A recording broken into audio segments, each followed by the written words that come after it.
بسم اللہ الرحمن الرحیم۔ قرآن پاک سیکھنے کی فضیلت۔ سیدنا عقبہ بن عامر رضی اللہ عنہ کہتے ہیں کہ رسول صلی اللہ علیہ وسلم نے فرمایا، تم میں سے کوئی شخص صبح کو بطعان یا عقیق کو جائے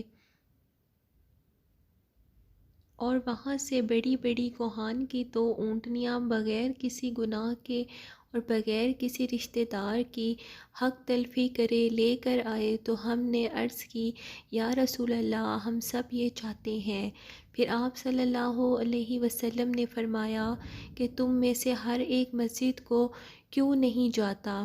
کیوں نہیں سیکھتا یا پڑھتا